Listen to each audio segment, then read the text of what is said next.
Hello, welcome to SCS channel 5. ఈరోజు మనం vangi bath powder ఎలా తయారు చేయాలో తెలుసుకుందామండి. ఎంతో సులభంగా మనం ఇంట్లోనే చేసుకోవచ్చు. అందుకు కావాల్సింది ధనియాలు, 2 బొట్టి కొబ్బరి గిన్నెలు, నూగులు, శనగబేడలు, వట్టి మిరపకాయలు, జీలకర్ర, మినప్పాలు, మెంతులు, లవంగాలు, ఇంకా చెక్క, మొగ్గ. ఇప్పుడు మనం వీటిని వేయించుకోవాలి. అంతకన్నా ముందు మనం వీటిని కొలతలు తీసుకోవాలండి. ఒక కొలత ప్రకారం అన్నీ కావాల్సినవి తీసుకుంటే కరెక్ట్గా వస్తుంది పౌడరు. చూడండి, జీలకర్ర, మెంతులు 50 గ్రాములు తీసుకోవాలి.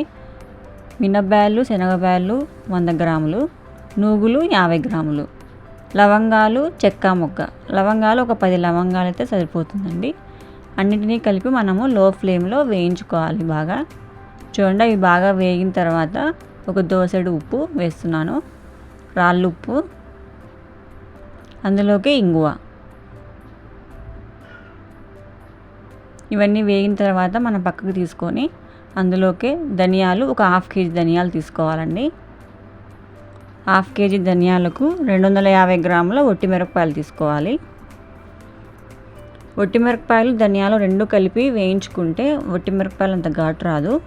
చూడండి, అన్నీ వేగిపోయాయి కదా. ఇప్పుడు ఇందులోకే మనం కొద్దిగా నూనె వేసుకొని 100 గ్రాముల చింతపండు, 2 వట్టి కొబ్బరి గిన్నెలు సన్నగా కట్ చేసి అన్నింటినీ మనం వేయించుకోవాలి.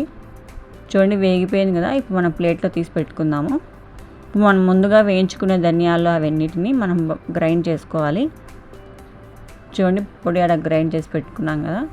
ఇప్పుడు మనం చింతపండు, వట్టి కొబ్బరిలోకి కొద్దిగా ఈ పొడి వేసి మనము మళ్ళీ గ్రైండ్ చేసుకోవాలి. చూడండి, అంతా రెడీ అయింది. ఇప్పుడు ఈ వట్టి కొబ్బరి, చింతపండు పౌడర్ కొట్టాం కదా, అది ఈ పొడి అంతా కలిసేలాగా మనం బాగా కలుపుకుంటే మన పొడి రెడీ అండి. చూడండి, మన వాంగి బాత్ పౌడర్ రెడీ.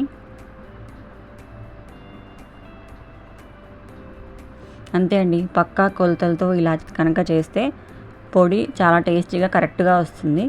దీంతో రైస్ ఎలా తయారు చేయాలనేది మళ్ళీ ఇంకో వీడియో చేస్తాను. Vangi bath masala powder ready. Please like, share, comment and subscribe.